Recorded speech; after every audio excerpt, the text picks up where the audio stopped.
ஏகோவானசியை போற்றி பாடுவோம். எங்கள் கோடி வெற்றி கோடியே, அல்லேலூயா வெற்றி கோடியே. நமக்கு இருக்கும் இந்த பலன் போதுமே, நாதனேசு அனுப்புவதால் போவோமே. பட்டயமோ புயபலமோ தேவையா, பரமதேவ ஆவி நம்மில் இல்லையா? நமக்கு இருக்கும் இந்த பலன் போதுமே, நாதன் இயேசு அனுப்புவதால் போவோமே. பட்டயமோ புயபலமோ தேவையா, பரமதேவ ஆவி நம்மில் இல்லையா?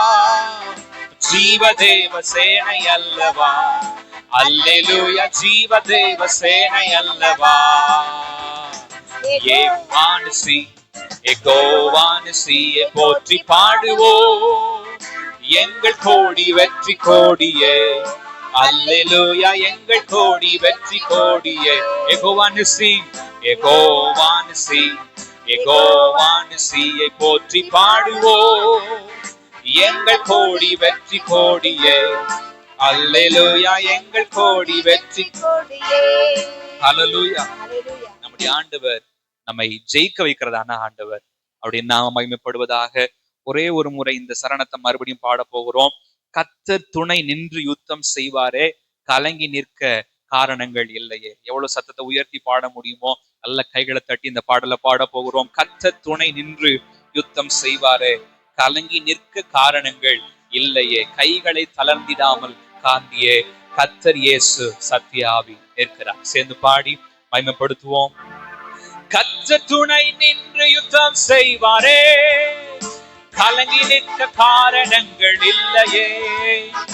கைகளை தளர்ந்திடாமல் தாங்கியே கர்த்தர் இயேசு சத்திய ஆவி நிற்கிறார். கர்த்தர் துணை நின்று யுத்தம் செய்வாரே, கலங்கி நிற்க காரணங்கள் இல்லையே. கைகளை தளர்ந்திடாமல் தாங்கியே கர்த்தர் இயேசு சத்திய ஆவி நிற்கிறார். கர்த்தர் நல்ல யுத்த வீரரே, அல்லேலூயா, கர்த்தர் நல்ல யுத்த வீரரே. ஏகோவானசியை போற்றி பாடுவோம். எங்கள் கோடி வெற்றி கோடியே, அல்லேலூயா, எங்கள் கோடி வெற்றி கோடியே. ஏகோவானசியை போற்றி பாடுவோம். எங்கள் கோடி வெற்றி கோடியே, அல்லேலூயா, எங்கள் கோடி வெற்றி கோடியே. அல்லேலூயா. நன்றி ஆண்டவரே, நாங்கள் ஸ்தோத்தரிக்கிறோம் ஆண்டவரே. கர்த்தர் எங்க கூட இருக்கும் போது நாங்க எதற்கும் கலங்க தேவையே இல்லப்பா. கர்த்தர் எங்களை ஆச்சரியமாய் அற்புதமாய் நடத்துகிறவர், எங்க தேவையெல்லாம் சந்திக்கிறவர். வார்த்தைக்காக காத்திருக்கிறோம். வார்த்தையின் மூலமாய் கர்த்தங்களோடு கூட இடைபடும்படியாய் நாங்கள் ஜெபிக்கிறோம் ஆண்டவரே. எங்களை தாழ்த்தி வெறுமையாக்குகிறோம். மாம்சங்கள் மறைக்கப்படட்டும், ஆவியானவர் நீரே வெளிப்பட எங்களை அர்ப்பணிக்கிறோம். இயேசுவின் நாமத்தில் பிதாவே, ஆமென். அண்ணா மயம்படுவதாக. இந்த வருஷத்துல கர்த்தர் நமக்கு கொடுத்தான வாக்குத்தத்தம், நீ அடையாளங்களை செய்வாய். ஆண்டவர் மோசேக்கு கொடுத்ததான இந்த வாக்குத்தத்தத்தை அவருடைய வாழ்க்கையில அவர் நிச்சயமாய் நிறைவேற்றினார். ஒரு இடத்துல கூட சும்மா விடல. எல்லா இடங்களிலேயும் வித்தியாசமான அற்புதங்களை, நம்ப முடியாத அற்புதங்களை, நடக்கவே முடியாத அற்புதங்களை மோசே கையில் இருக்கிறதான இந்த கோலை வைத்து கர்த்தர் செய்தார். நம்மை கொண்டும், நம்முடைய குடும்பத்தை கொண்டும், நம்முடைய திருச்சபையை கொண்டும் கர்த்தர் இந்த வருஷத்துல அதை செய்து முடிப்பாராக. அவருடைய நாமம் மகிமைப்படட்டும். இந்த மோசே அவர் ஆண்டவருக்கு ஒரு பெயர் வைக்கிறார். எந்த இடத்துலன்னா 17ஆம் அதிகாரம், யாத்திராகமம் 17வது அதிகாரம் 15வது வசனம். மோசே ஒரு பலிபீடத்தை கட்டி அதற்கு யெகோவா நிசி என்று பெயரிட்டு. மோசே ஒரு பலிபீடத்தை கட்டுகிறார். அதற்கு என்ன பெயர் வைக்கிறார்னு சொன்னா யெகோவா நிசி என்று சொல்லி பெயர் வைக்கிறார். நம்முடைய ஆண்டவர் யெகோவா நிசி. அவர் ஜெயத்தை தருகிறதான ஆண்டவர், அவர் வெற்றியை தருகிறதான ஆண்டவர். அவருடைய நாமம் மகிமைப்படுவதாக. ஜெயக்கொடி ஏற்றுகிறவர் நம்முடைய ஆண்டவர்.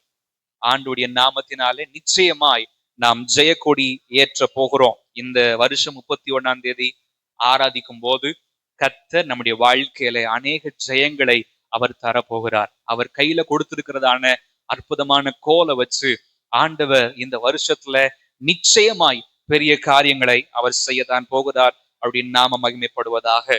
இன்னைக்கு நம்ம ஒரு சில வசனங்களை வாசிக்க போகிறோம். 17ஆம் அதிகாரம் 8ஆம் வசனத்திலிருந்து 15வது வசனம் 16 வரைக்குமே நம்ம வாசிக்கலாம். 8ஆம் வசனத்திலிருந்து 16வது வசனம் நம்ம சேர்ந்தே வாசிக்கலாம். அவருடைய நாம் மயம்படுவதாக. அமலேக்கியர் வந்து ரெமீதிலே இஸ்ரவேலோடு யுத்தம் பண்ணினார்கள். அப்பொழுது மோசே யோசுவாவை நோக்கி, நீ நமக்காக மனிதரை தெரிந்து கொண்டு புறப்பட்டு அமலேக்கோடு யுத்தம் பண்ணு. நாளைக்கு நான் மலை உச்சியிலே தேவனுடைய கோலை என் கையில் பிடித்துக் கொண்டு நிற்பேன் என்றான். யோசுவா தனக்கு மோசே சொன்னபடியே செய்து அமலேக்கோடு யுத்தம் பண்ணினார். மோசேயும் ஆரோனும் ஊர் என்பவனும் மலை உச்சியிலே ஏறினார்கள். மோசே தன் கையை ஏறெடுக்கையில் இஸ்ரவேலர் மேற்கொண்டார்கள். அவன் தன் கையை தாழ விடுகையில் அமலேக்கு மேற்கொண்டான். மோசேயின் கைகள் அசந்து போயிற்று. அப்பொழுது அவர்கள் ஒரு கல்லை கொண்டு வந்து அவன் கீழே வைத்தார்கள். அதன் மேல் உட்கார்ந்தான். ஆரோனும் ஊரோனும் ஒருவன் ஒரு பக்கத்தில் ஒருவன் மறுபக்கத்திலும் இருந்து அவன் கைகளை தாங்கினார்கள். இவ்விதமாய் அவன் கைகள் சூரியன் அஸ்தமிக்கும் வரைக்கும் ஒரே நிலையாய் இருந்தது. யோசுவா அமலேக்கையும் அவன் ஜனங்களையும் பட்டய கருக்கினால் முறியடித்தான். பின்பு கர்த்தர் மோசேயை நோக்கி, இதை நினைவு கூறும் பொருட்டு நீ ஒரு புஸ்தகத்தில் எழுதி யோசுவாவின் செவி கேட்கும்படி வாசித்து அமலேக்கை வானத்தின் கீழெங்கும் இராதபடிக்கு நாசம் பண்ணுவேன் என்றார். மோசே ஒரு பலிபீடத்தை கட்டி அதற்கு யெகோவா நிஸ்ஸி என்று பெயரிட்டு, அமலேக்கின் கை கர்த்தருடைய சிங்காசனத்துக்கு விரோதமாய் இருந்தபடியால் தலைமுறை தலைமுறை தோறும் அவனுக்கு விரோதமாய் கர்த்தரின் யுத்தம் நடக்கும் என்றார். தலைமுறை தலைமுறையாய் யாருக்கு விரோதமான யுத்தம்? அமலேக்குக்கு விரோதமான யுத்தம். இன்னைக்கும் நம்மளை எதிர்க்கிறதான அமலேக்கியர்கள் அநேகம். ஆண்டவர் யெகோவா நிஸ்ஸியாய் கூடவே இருந்து ஆண்டவர் ஜெயம் கொடுக்கிறதான ஆண்டவராக அவர் இருக்கிறார். அடையாளங்களை செய்வான்னு சொல்றார். இதனால் நீ அடையாளங்களை செய்வாய். எதை வச்சு? கோலை வச்சு நீ அடையாளங்களை செய்வாய் அப்படின்னு சொல்லி எகிப்தியர்ல இருந்து வெளில கொண்டு வந்து அந்த கோலுக்கு பவர் குறைஞ்சு போகல. அதற்கு அப்புறமா என்ன பண்ணுதுன்னா தொடர்ந்து அந்த கோல் செயல்பட்டு கொண்டேதான் இருக்கிறது. இந்த கோலுக்கு ஆண்டவர் அவ்வளவு பெரிய வல்லமையை கொடுத்திருந்தார். ஏன்னா இது மோசையுடைய கோலா இல்ல, எப்படி மாறிடுச்சுன்னு சொல்லி பார்த்தோம்னா தேவனுடைய கோலாக அது மாறி போனது. 4ஆம் அதிகாரம் 20வது வசனத்துல யாத்திராகவும் 4:20. அப்பொழுது மோசே தன் மனைவியையும் தன் பிள்ளையையும் கழுதையின் மேல் ஏற்றுக்கொண்டு எகிப்து தேசத்துக்கு திரும்பினான். தேவனுடைய கோலையும் மோசே தன் கையில் பிடித்து கொண்டு போனான். அது வரைக்கும் ஆண்டோடைய மனுஷனாகிய மோசையுடைய கோலா இருந்தது. இப்ப எப்படி மாறிடுச்சுன்னு பார்த்தா தேவனுடைய கோலாகவே மாறிடுச்சு. எல்லாருடைய எதிர்பார்ப்பு எப்படி இருந்துச்சு? ஒரு 40 வருஷம் இங்க கற்று தேர்ந்திருக்கிறான், அவன் அடுத்தது ராஜாவுக்கு அடுத்தபடியா வர முடியும், அவன் நல்ல ஒரு பொசிஷன்ல வர முடியும், மக்களை நல்லா ரூல் பண்ணுவான், நல்லா ஆட்சி பண்ணுவான்னு சொல்லி யோசித்திருந்த நேரத்துல என்ன ஆயிடுச்சு? இந்த 40வது வருஷம் வரும்போது இவர் வெளியில ஓட வேண்டிய நிலைமையா மாறிடுச்சு. செங்கோல் பிடிக்க வேண்டிய கை இப்ப எப்படி பிடிச்சிருச்சுன்னா மெய்ப்பனுடைய கோலை பிடிக்க ஆரம்பிச்சிருச்சு. 40 வருஷம் ஆடுகள் பின்னாடிதான் ஓடிட்டு இருக்கிறார். 40 வருஷம் அந்த எகிப்துடைய அந்த ஹிஸ்டரி எல்லாம் பார்க்கும்போது ரொம்ப திறமையான மனிதர்களை வச்சிருந்திருக்கிறாங்க. அவ்வளவு முக்கியத்துவப்படுத்தி இருக்கிறாங்க லீடர்ஸ்க்கு. அவங்கள அவ்வளவு பாதுகாத்திருக்காங்க. செத்த பிறகு கூட என்ன பண்றாங்கன்னா பாதுகாத்து வச்சிருக்கிறாங்க. அவங்க அந்த ப்ரிசர்வ் பண்ணதான முறைகள் வச்சு பார்க்கும்போது இன்ன வரைக்கும் அந்த உருவங்கள் அப்படியே இருக்கிறத பார்க்க முடியுது. அந்த பிரமிடு கூட எல்லாம் பார்க்கும்போது அவங்க எவ்வளவு ஞானம் உள்ளவர்களா இருந்திருக்கிறார்கள் என்பதை நம்மால பார்க்க முடியுது. அவ்வளவு ஞானம் உள்ளவர்கள் இந்த எகிப்தியர்கள். இந்த ஞானத்துலதான் என்ன பண்ணப்பட்டாரு? மோசே வளர்க்கப்பட்டார். 40 வருஷம் அந்த ஞானத்திலேயே வளர்க்கப்பட்டு எதிர்பார்த்தது எகிப்துல நல்லா ஷைன் ஆயிடுவாரு, நல்ல ஒரு பொசிஷன்ல இருப்பாருன்னு நினைச்சிட்டு இருந்தாங்க எல்லாரும். ஆனா ஆண்டவருடைய சித்தம் எங்க அனுப்பிட்டாரு? ஆடு மேய்ப்பதற்காக அனுப்பிட்டார். செங்கோல் பிடிக்க வேண்டிய கை இப்ப என்ன கோலை பிடிச்சிருச்சு? மெய்ப்பனுடைய கோலை பிடிச்சிருச்சு. நாக்குலையும் அது என்னன்னா பிரச்சனை வந்துருச்சு. இப்ப அவ்வளவு தூரம் நல்லா பேசிட்டு இருந்த வாய், நல்ல ஞானம் உள்ளவர், சூப்பரா இருந்த வாய் இப்ப என்னன்னா திக்குவாயும் மந்தனாவும் ஆயிடுச்சு. ஏன்னா ஆடுகள் பின்னாடியே போயிட்டு இருக்கும்போது அவங்களை கூப்பிட்டு யாரும் பேசுற துணைக்கு இல்ல. கூடவே இருந்து என்னாச்சுன்னா பேசுறதுக்கு வாயும் இல்லாம போயிடுச்சு. எல்லாமே இழந்து போனவராய் வெறுமனே மெய்ப்பன் கோலை தான் அவர் பிடிச்சு நிக்கிறார். ஆனா மறுபடியும் அந்த கோல் தேவனுடைய கோலாய் மாறும்போது ஆண்டவர் லட்சக்கணக்கான ஜனங்களை ஆட்சி செய்வதற்கு, நடத்தி செல்வதற்கு ஆண்டவர் இந்த மோசையை பயன்படுத்துகிறார். நம்முடைய வாழ்க்கையில இழந்து போயிருச்சேன்னு யோசிக்க வேண்டாம். என் வாழ்க்கையில நான் அப்படி இருந்தேன் ஆனா மாறிடுச்சுன்னு யோசிக்க வேண்டாம். இழந்து போனதை கர்த்தர் நிச்சயமா ரெட்டிப்பாய் தர வல்லவர். ஏன்னா அந்த கோல் சாதாரணமான கோல் அல்ல. அது நிச்சயமாய் அடையாளங்களை செய்யும். அது நிச்சயமாய் பெரிய காரியங்களை செய்யும். நம்முடைய ஆண்டவர் ஒரு நாளும் கைவிடவே மாட்டார். ஒரு நாளும் கைவிடவே மாட்டார். ஆனா கண்டிஷன் என்ன? அந்த கோல் தேவனுடைய கோலாய் மாற வேண்டும். தேவனுடைய கோலாய் மாற கர்த்தர் கிருபை தருவாராக. நம்ம கோலா இருக்கிற வரைக்கும் ஆண்டவர் ஒரு நாள் செயல்படவே முடியாது. நம்ம கையில இருக்கிற எதுவா இருந்தாலும் சரி, எந்த ஒரு முயற்சியா இருந்தாலும், அது கொடுத்திருக்கிற பொறுப்புகளோ, அது அதிகாரங்களோ, வேலையோ, படிப்போ, திறமையோ, தாளந்தோ எதுவா இருந்தாலும் அது தேவனுக்கென்று அர்ப்பணித்து தேவனுடைய கோலாய் மாறும்போது அது அடையாளங்களை செய்கிறது. இந்த கோல் தான் இந்த சம்பவத்திலையும் அற்புதம் செய்கிறது. எகோவா நிசி அப்படின்னு பலிபீடத்தை கட்டி பேர் வைக்கிறதுக்கு முன்னாடி ஒரு மிகப்பெரிய அடையாளம் ஒண்ணு, அற்புதம் ஒண்ணு நடந்ததை நம்ம பார்க்கிறோம். வேதத்துல 17வது அதிகாரத்துல 8ஆம் வசனத்தை நம்ம வாசிக்கிறோம். அமலேக்கியர்கள் எதிர்த்து வருகிறார்கள். இவங்க ரெபிதீம்ல அவங்க இருக்கும்போது வந்து யுத்தம் பண்றாங்க. இவங்க இருக்கிறாங்க, அவங்க வந்து என்ன பண்றாங்கன்னு சொன்னா யுத்தம் பண்றாங்க.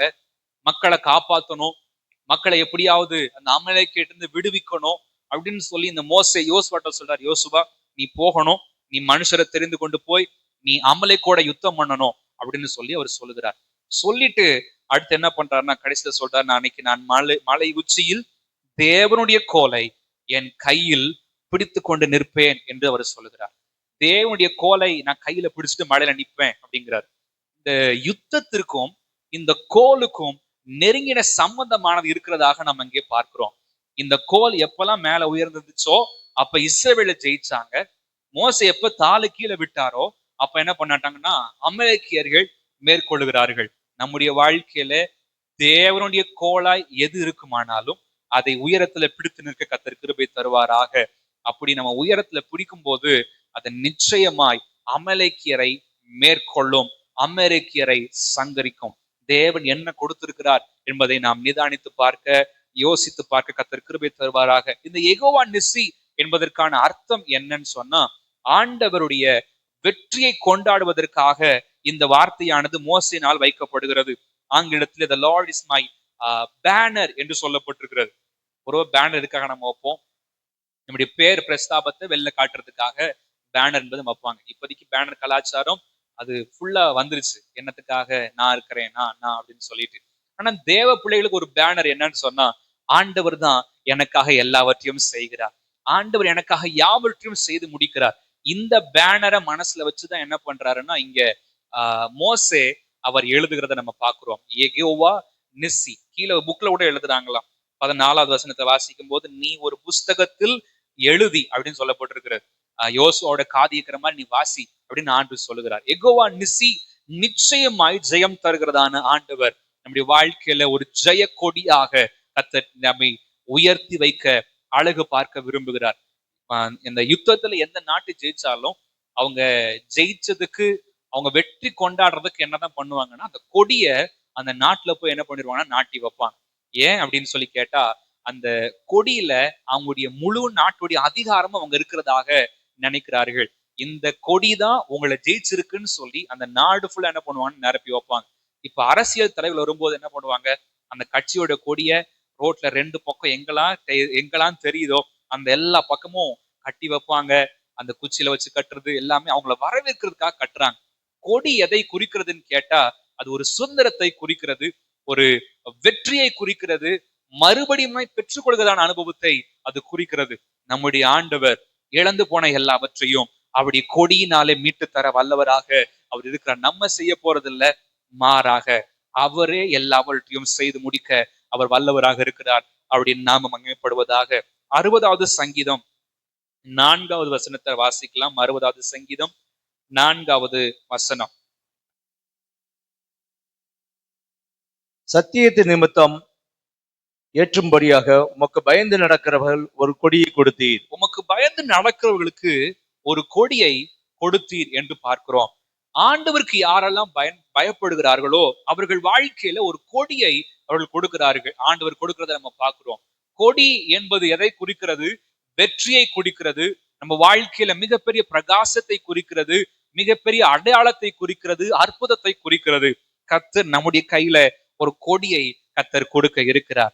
ஒருவேளை நீங்க யோசிக்கலாம், என் கையில இருந்த கொடி பிடுங்கப்பட்டிருக்கிறது, என்னுடைய கையில இருந்த கொடி இப்ப அமலேக்கியர் கைக்கு போற மாதிரி இருக்குன்னு சொன்னா, கர்த்தர் நம்முடைய கையில இருக்கிற கோலை வைத்து அதை மறுபடியும் நம்முடைய கைக்கு வர வைப்பாராக. ஆண்டுடைய நாம மகிமைப்படட்டும். இழந்து போனதான சந்தோஷம், இழந்து போனதான நிம்மதி, இழந்து போன ஆவிக்குரிய ஆசீர்வாதங்கள். ஒரு காலத்துல நான் பல முறை ஜெபிச்சேன், ஒரு காலத்துல எத்தனையோ முறை நான் தேவ சமூகத்துல விழுந்து கிடந்திருக்கிறேன், நைட்டு ஃபுல்லா நான் ஜெபிச்சிருக்கிறேன். ஆனா இன்னைக்கு அந்த ஜெபம் இல்ல. ஆவிக்குரிய வாழ்க்கையில நான் நிறைய நேரங்கள்ல இழந்து போய் நிக்கிறேன்னு சொன்னா, இழந்து போன அனுபவத்தை கர்த்தர் மறுபடியும் தருவாராக. அந்த விழுந்து போன அனுபவங்கள், ஜெப வாழ்க்கைகள், தேவனுக்காய் செய்த தியாகங்களை மறுபடியும் கர்த்தர் புதுப்பிப்பாராக நம்முடைய வாழ்க்கையில.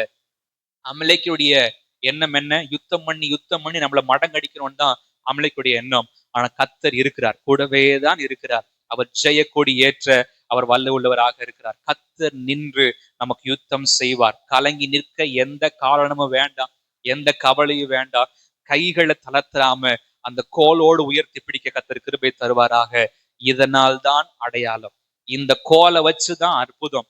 இதை நாம் தேவ சமூகத்துல உயர்த்தி பிடிக்க கர்த்தர் கிருபை தருவாராக. 20வது சங்கீதம் 5ஆம் வசனத்தை வாசிக்கலாம். சங்கீதம் 20:5.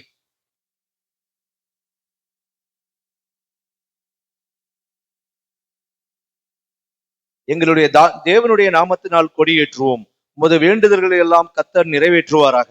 ஜெபம் அதை குறித்து சொல்லும் போது இடையில இந்த 5ஆம் வசனம் வருகிறது. நாங்கள் உமது ரட்சிப்பினால் மகிழ்ந்து எங்கள் தேவனுடைய நாமத்தில கொடியேற்றுவோம் என்று சொல்லப்பட்டிருக்கிறது. பொதுவா கொடி அப்படின்றது ஒரு சுதந்திரத்தை குறிக்கிறது அப்படின்னு சொல்லி பார்த்தோம்.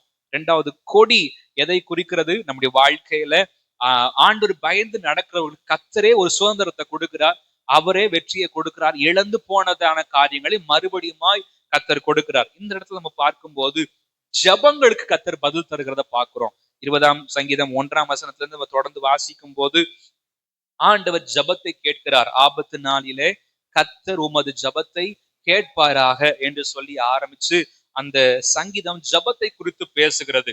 இன்னைக்கு அநேக ஜெப குறிப்புகளோடு கூட நீங்க இந்த காலை நேரத்துல வந்திருக்கலாம். இந்த ஜெப குறிப்புகளுக்கு கர்த்தர் நிச்சயமாய் ஒரு ஜெயத்தை தருவாராக. ஜெபம் எல்லாம் நிச்சயமாய் பதிலாய் மாறும். நம்முடைய காத்திருப்பு ஒரு நாளும் அது வீண் போகவே போகாது. ஆண்டவர் நிச்சயமாய் ஜெயத்தை தருவாராக. ஆண்டுடைய நாமம் மகிமைப்படட்டும். நம்முடைய வாழ்க்கையில் இருக்கிறதான தேவனுடைய கோல் அது சாதாரணமானது அல்ல.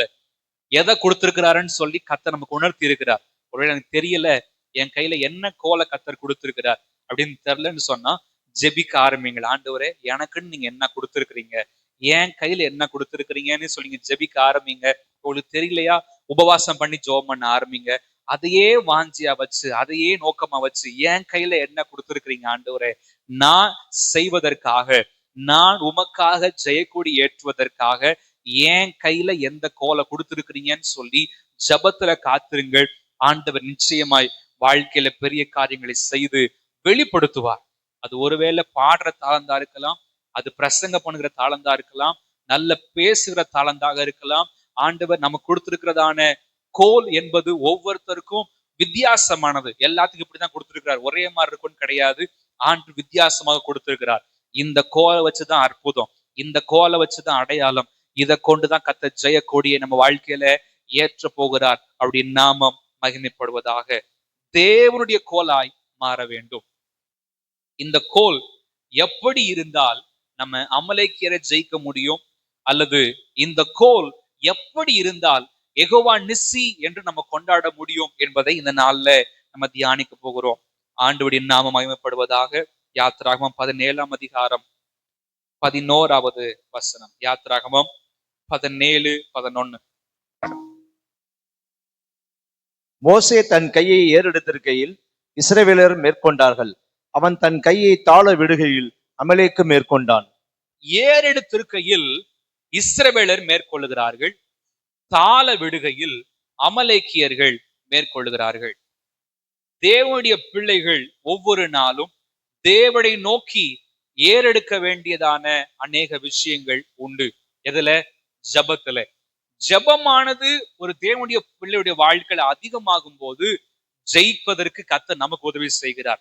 ஜபம் குறைஞ்ச என்ன நடக்குது அப்படின்னு சொல்லி பார்த்தா, எதிரி ஜெயிக்க ஆரம்பிக்கிறான். ஃபாதர் பாடுற மாதிரி, தூங்கினால் எதிரி காலை விதைப்பான், ஜபம் மறந்தால் எதிரி ஜெயம் எடுத்துருவான். நம்ம ஜெயிக்கிறதுக்கு பதிலா என்ன பண்ணிடுவான்னு சொன்னா எதிரி ஜெயம் எடுத்துருவான். ஜபம் நமக்கு அதிகமாய் தேவை. இந்த கோலை இப்படி உயர்த்தினதுக்கான அர்த்தம் என்னன்னா, ஆண்டவரே நாங்க கிடையாது, இந்த யுத்தத்தில் ஜெயிக்க வைக்க வேண்டியது நீர்தான் ஆண்டவரே என்பதை உணர்த்துவதற்காக இந்த கோலை என்ன பண்றாங்கன்னா பிடிச்சிட்டு மோசே நிற்கிறார். இந்த கோல் எவ்வளவு தூரம் உயர்ந்து இருக்குதோ அவ்வளவு நேரம் இஸ்ரவேலர் ஜெயிக்கிறார்கள். ஜபம் இல்லாம தேவ பிள்ளையுடைய வாழ்க்கையில ஜெயம் என்பது இல்லை. ஜபம் செய்யாம மத்தவங்க எனக்காக ஜெபம் பண்ணுவாங்க, நான் அந்த பிரேயர் பாயிண்ட்ல கொடுத்திருக்கிறேன், இந்த பிரேயர்ல கொடுத்திருக்கிறேன், இதுல ஆண்டு ஜெயத்தை தர முடியாது. என் வாழ்க்கைக்காக நான் தான் ஜெபிக்க வேண்டும். நம்ம ஜெபிக்க ஜெபிக்க ஜெபிக்க கர்த்தர் ஜெயம் தருகிறத பார்க்க முடியும். அப்பதான் தைரியமா சொல்ல முடியும், யெகோவா நிசி என் வாழ்க்கையில வெற்றியை தந்திருக்கிறார்.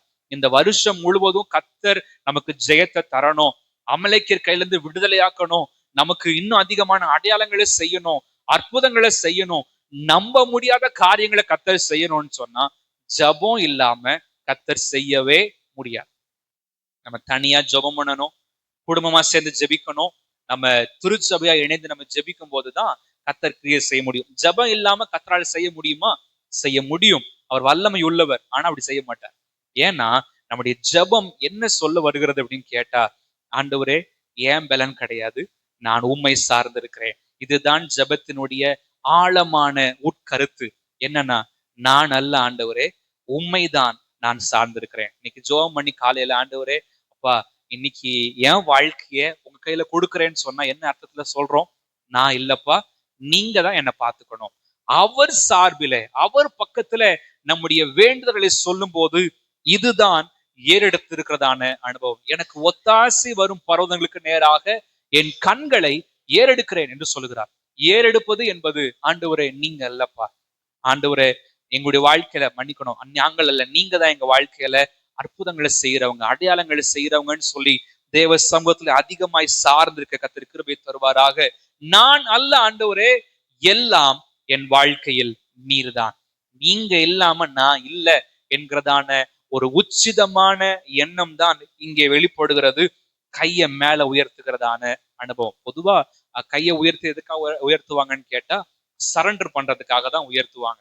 இந்த சரண்டர் பண்றதுலயும் மோசே என்ன பண்றாரு அப்படின்னு கேட்டா, கோலையும் சேர்த்து பிடிச்சு என்ன பண்றாருன்னு சொன்னா உயர்த்துறாரு. ஏன்னா அந்த கோளுடைய மேன்மை என்னன்றதை நல்லா உணர்ந்திருக்கிறார். இந்த கோல் சாதாரணமான கோல் கிடையாது. ஆண்டவர் இந்த கோலை வித்தியாசமா மாத்தி வச்சிருக்கிறார். இது என் பார்வைக்கு சாதாரணமாக தான் இருந்தது, ஆனா இன்னைக்கு ஆண்டவர் அதை விலை மதிக்க முடியாததாக மாற்றி வைத்திருக்கிறார். இந்த கோலை நான் விட மாட்டேன், என்னை அர்ப்பணிக்கும் போது இந்த கோலையும் சேர்த்து நான் என்ன பண்ணிடுவேன், அர்ப்பணிச்சிருவேன் அப்படின்னு சொல்லி என்ன பண்றாருன்னா, இந்த மோசே அவர் அதிகமா கியூரியஸா இருக்கிறார். இந்த ஒரு எண்ணம் நமக்குள்ள இருப்பதாக. ஆண்டு எந்த ஒரு கோலை கையில கொடுத்தாலும், எதை கையில கொடுத்திருந்தாலும், என்ன அர்ப்பணிக்கிறது போல இந்த கோலையும் கொடுத்துட்றேன் ஆண்டவரே. நீங்க கொடுத்தது இந்த திறமை, நீங்க கொடுத்தது இந்த தாளந்து, நீங்க கொடுத்தது இந்த வாழ்க்கையை நீங்க தான் கொடுத்திருக்கிறீங்க, எல்லாத்தையும் உமக்கே நான் ஏறெடுத்து படைக்கிறேன் ஆண்டவரே என்று சொல்லி அர்ப்பணிக்க கர்த்தர் கிருபை தருவாராக. நம்முடைய வாழ்க்கையில ஜபம் அதிகமாய் தேவை. ஜபம் இல்லாமல் ஜெயம் பெறவே முடியாது. நமக்கு எத்தனை பிரேயர் பாயிண்ட் இருந்தாலும் நம்ம ஜெபிக்காம கர்த்தரால அற்புதம் செய்யவே முடியாது. ஜெபிக்கிற மக்கள் தான் ஜெயம் பெறுகிறார்கள். தேவனுடைய நாமம் மகிமைப்படட்டும். ஜபம் அவ்வளவு முக்கியமானது, அவ்வளவு வலிமையானது. எதிரியின் பாளையத்தை உடைக்கணும்னு சொன்னா நமக்கு தேவையானது ஜபம், ஜபம், ஜபம். திருச்சபையானது ஜபத்துல ஊறி இருக்கணும். தனி மனிதனுடைய வாழ்க்கை ஜபத்துல ஊறி இருக்கணும். நம்முடைய குடும்பம் ஜபத்துல ஊறி இருக்க கர்த்தர் கிருபை தருவாராக. ஆண்டுடைய நாம் மகிமைப்படட்டும். ஒரு தேவ மனுஷன் இப்படியாக சொல்லுகிறார், நான் அவரை சார்ந்திருந்தாலும் இல்லாவிட்டாலும் அவர் ஒருபோதும் தோல்வி அடையவில்லை. நான் வெற்றி அடைய வேண்டும் என்றால் வெற்றி கொள்ளும் தேவனை நான் சார்ந்து கொள்ள வேண்டும். நான் மறுபடியும் வாசிக்கிறேன். நான் அவரை சார்ந்திருந்தாலும் இல்லாவிட்டாலும் அவர் ஒரு நாளும் தோத்து போக மாட்டார். நான் ஜெயிக்கணும் அப்படின்னு சொன்னா வெற்றி கொள்ளுகிற தேவனை நான் சார்ந்திருக்க வேண்டும். ஆண்டுடைய நாம மகிமைப்படுவதாக. ஆண்டவருக்கு நம்ம ஜெபிக்கிறதுனாலயோ ஜெபிக்காம இருக்கிறதுனாலயோ எந்த லாஸோ எந்த ப்ராஃபிட்டோ கிடையாது. நம்ம அவரை சார்ந்து இருக்கிறோம்னா நமக்கு தான் அது ப்ராஃபிட். நம்ம ஜெபிக்கல அப்படின்னு சொன்னா நமக்கு தான் நஷ்டம் ஜாஸ்தி. ஜெபிக்க ஜெபிக்க வாழ்க்கையில ஜெயத்தை கர்த்தர் தருகிறார். ஏறெடுக்க ஏறெடுக்க கர்த்தர் தேவையான நேரங்கள்ல ஏற்ற நேரங்களிலே சரியாய் நமக்கு எல்லாவற்றையும் செய்து முடிக்க ஒரு வல்லமை உள்ளவராக இருக்கிறார். நம்ம அவரை கேட்டாலும் சரி கேட்காம இருந்தாலும் சரி யாருக்கு கொடுக்கிறோமோ கொடுத்துட்டே இருப்பார். நம்ம அவர்கிட்ட போய் மேக்னெட்ல போய் ஒட்டிக்கிற மாதிரி ஒட்டினாதான் நமக்கு பலன், நமக்கு ஜெயம். ஜெயத்தை கர்த்தர் தர ஆயத்தமா இருக்கிறார். அவரை நோக்கி சார்ந்து கொள்ள, அவரை சார்ந்து கொள்ள கர்த்தர் கிருபை தருவாராக. அப்படி ஒருவேளை தேவனை நான் சாராம வாழ்ந்தா என்ன நடக்குதுன்னு சொன்னா என் வாழ்க்கைய பிசாசானவன் மேற்கொள்ள ஆரம்பிச்சிருவான். பிசாசானவன் மேற்கொண்டா என்ன நடக்கும்? என் ஆத்துமாவை நான் இழந்து போயிருவேன். எனக்கு தோல்வி அது வர ஆரம்பிச்சிடும். நான் யாரை சார்ந்து இருக்கிறேன் என்பது என் வாழ்க்கையில மிக மிக முக்கியம். நம்ம ஜெபிக்கிறது ஒரு நாளைக்கு 1 மணி நேரம் 2 மணி நேரம் ஜெபிக்கிறோம், ஆண்டவருடைய சமூகத்துல சார்ந்து இருக்கிறோம். ஆனா பிசாசு 24 மணி நேரம் வேலை பார்த்துட்டே இருக்கிறான். எப்படிதான் உங்களை பிரிக்கலாம், எப்படி இவளை தேவன்கிட்ட இருந்து வெளில கொண்டு வரலான்னு சொல்லி பிசாசு யோசிச்சுட்டே தான் இருக்கிறான். இந்த தேவனை சார்ந்து வாழுகிற பழக்கம் பிசாசுக்கு பிடிக்கவே பிடிக்காது. ஏன்னா பிசாசுக்கு நல்லா தெரியும், தேவனை சார்ந்துட்டாங்கன்னா இவங்க வாழ்க்கையில ஆண்டவர் ஜெயத்தை கொடுத்துருவாருன்றது தெரியும். அதனால ஆண்டவர்கிட்ட போராட மாட்டான், மாறா நம்மகிட்ட வந்து போராடி எப்படியாவது நம்மையும் ஆண்டவரையும் பிரித்து விட அவன் முயற்சி செய்வான். எப்படி? ஜப வாழ்க்கையில கை வைப்பான். ஜபத்துல கை வச்சுட்டா தெரியும் பிசாசுக்கு, இந்த ஆத்துமா நிச்சயமா எனக்கு தான். இந்த ஆத்துமா சர்ச்சுக்கு போகட்டும், என்ன வேணா செய்யட்டும், ஆண்டவருக்காக எதை வேணா செய்யட்டும், ஜெபிக்காம இருந்துச்சுன்னு சொன்னா அந்த ஆத்துமா அது எனக்கு தான்ன்றது பிசாசுக்கு நல்லாவே தெரியும். ஜபத்தை அதிகமாய் செய்ய கர்த்தர் நமக்கு கிருபை தருவாராக. ஏற்கனவே சபைக்கா ஜெபம் பண்ணும் போது தனி ஜபம் அதிகமா நமக்கு தேவை அப்படின்னு சொல்லி நம்ம பார்த்தோம். ஏன்னா இந்த தனி ஜபம் தான் நம்மளை பாதுகாக்குது. தனி ஜபம் தான் நமக்கும் தேவனுக்கும் இடையே இருக்கிற உறவை அது தொடர்ந்து புதுப்பித்து கொண்டே இருக்கிறது. அதுதான் மெயின்டைன் பண்ணுது. கர்த்தர் கிருபை தருவாராக. தீமோத்தேயுவுக்கு பவுல் எழுதும் போது இப்படியாக எழுதுகிறார். 1 தீமோத்தேயு 2ஆம் அதிகாரம் 8ஆம் வசனத்தை வாசிக்கலாம். 1 தீமோத்தேயு 2ஆம் அதிகாரம் 8வது வசனம். அன்றியும் புருஷர்கள் கோபமும் தர்க்கமும் இல்லாமல் பரிசுத்தமான கைகளை உயர்த்தி எல்லா இடங்களிலேயும் ஜெபம் பண்ண வேண்டும் என்று விரும்புகிறேன். இந்த இடத்துல பவுல் அவர் ஒரு விருப்பத்தை சொல்லுகிறார். என்ன சொல்லுகிறார்னு கேட்டா, புருஷர்கள் அதாவது ஆண்களை குறித்து சொல்லுகிறார். பரிசுத்தமான கைகளை உயர்த்தி எல்லா இடங்களிலும் ஜெபம் பண்ணணும் அப்படின்னு சொல்லி அவர் சொல்றதை நம்ம பார்க்கிறோம். இந்த கைகள் உயர்த்துகிறது ஆண்டவரே நான் அல்ல, என்னை அர்ப்பணிக்கிறேன் என்கிறதான் அர்ப்பணத்தின் வெளிப்பாடு. ஆண்களுக்கு சொல்லியிருக்குது, ஆண்கள் மட்டும்தான் கிடையாது, எல்லாரும் சேர்ந்து ஜெபிக்க கர்த்தர் நம்மிடத்துல எதிர்பார்க்கிறார். இந்த கைகளை உயர்த்தி நாம ஜெபிக்கும் போது அதனுடைய அற்புதங்கள் மேல கர்த்தருடைய நாமம் மகிமைப்படுவதாக. 2வது காரியம் அதே யாத்திராகமம் 17வது அதிகாரம்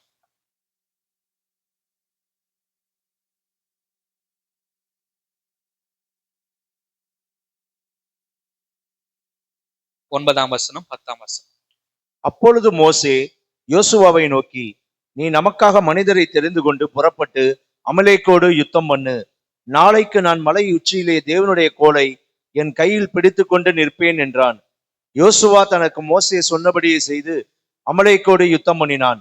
மோசேயும் ஆரோனும் ஊர் என்பவனும் மலை உச்சியில் ஏறினார்கள். அவர் சொல்றாரு, நாளைக்கு நான் மலை உச்சியில் தேவனுடைய கோலை என் கையில் பிடித்து கொண்டு நிற்பேன் என்று சொல்லுகிறார். அந்த கோலை உயர்த்துறது கீழே இருந்து என்ன பண்ணிருக்கலாம், உயர்த்திருக்கலாம். ஏன்னா அந்த கோல் தான் அற்புதம் செய்ய போகுது. ஆண்டவர் தேவனுடைய கோலா மாத்திட்டாரு. ஆனா இவர் சேர்த்து சொல்றாரு, மலை உச்சிக்கு நான் போயிருவேன் அப்படின்னு சொல்லுகிறார். மலை உச்சியில போயிட்டு நான் கோலை உயர்த்த போறேன் அப்படின்னு சொல்றத அவர் சொல்றதை நம்ம பாக்குறோம். 10லயும் சொல்றாரு. 10ல அவர் மேல ஏற ஆரம்பிச்சிடுறாங்க. ஜெபம் நம்ம வாழ்க்கையில அது முக்கியம். இந்த மலை உச்சி என்பது அது என்ன சொல்ல வருகிறதுன்னு சொன்னா, எல்லாவற்றையும் விட முக்கியமானது எது அப்படின்னு சொல்லி கேட்டா ஜெபம். எவ்வளவு தூரம் தனியா போக முடியுமோ அவ்வளவு தூரம் தனியா போயிடணும். எவ்வளவு தூரம் இன்னும் ஆண்டவர்ட்ட நெருங்கி சேர முடியுமோ அவ்வளவு தூரம் நெருங்கி சேரணும். கர்த்தர் நமக்கு கிருபை தருவாராக. மலை என்பது எதை குறிக்கிறது? எல்லாவற்றிற்கும் மேலான ஒரு அனுபவத்தை குறிக்கிறது. இன்னைக்கு நிறைய பேருடைய ஒரு எண்ணம் எப்படி இருக்குன்னு சொன்னா, என் வேலையெல்லாம் முடிச்சுட்டு டைம் இருந்தா நான் ஜெபம் பண்றேன் அப்படின்ற மாதிரி இன்னைக்கு மாறிட்டாங்க. டைம் கிடைச்சா என்ன பண்ணிடுறாங்கன்னா, ஜெபம் பண்ற லெவலுக்கு இன்னைக்கு கிறிஸ்தவ வாழ்க்கை அது வந்துருச்சு. டைம் கிடைச்சா ஜெபம் பண்றது கிடையாது. ஜெபம் பண்ணிட்டு மீதியான நேரத்தை கர்த்தருக்காகவோ நமக்காகவோ பயன்படுத்த ஆண்டவர் கிருபை தருவாராக.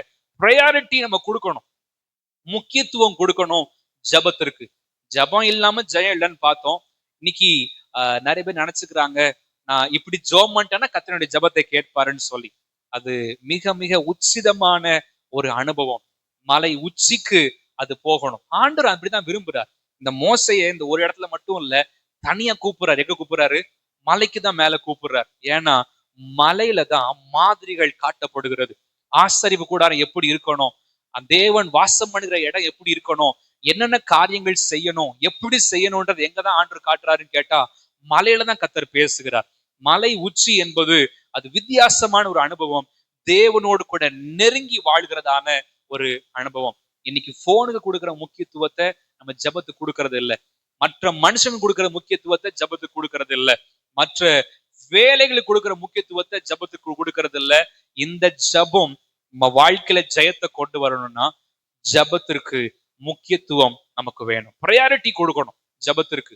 ஜெபத்திற்கு முக்கியத்துவம் தராம நம்ம ஜெயத்தை ஒரு நாளும் பெற முடியாது. மலை உச்சிக்கு போகிற அனுபவம் என்பது எல்லாத்தையும் விலக்கிட்டு எல்லாத்தையும் ஒதுக்கிட்டு ஆண்டவர்கிட்ட போகிறதான ஒரு அனுபவம்.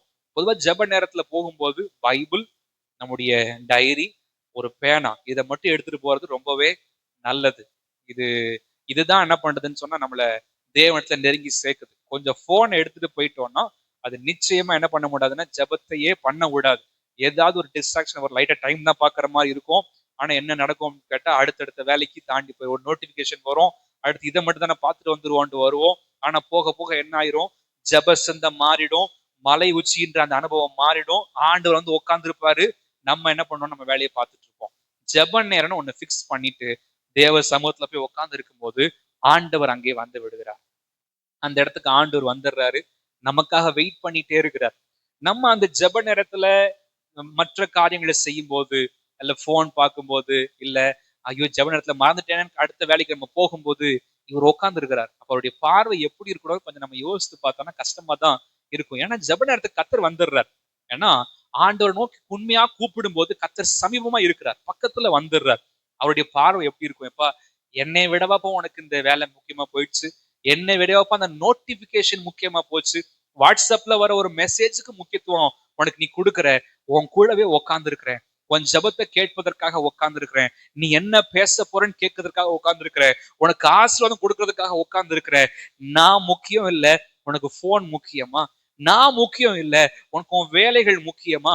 நான் முக்கியம் இல்ல, உனக்கு மற்றவர்கள் முக்கியமா என்கிற பார்வையோடு தான் கர்த்தர் அந்த இடத்துல வேதனையோடு உட்கார்ந்து இருக்கிறார்.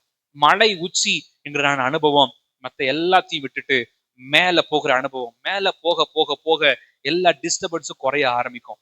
மேல போக போக போக அது எல்லா விதமான பிரச்சனைகளை விட்டு எல்லாத்தையும் மறந்து மேல போகிறதான் அந்த அனுபவம். 3ஆம் அதிகாரம் யாத்திராகம் 1ஆம் வசனத்துல கர்த்தர் எங்க அவருக்கு பிரத்யட்சமா வெளிப்படுறான்னு பார்த்தா ஓரே பர்வத்துல வெளிப்படுறார்.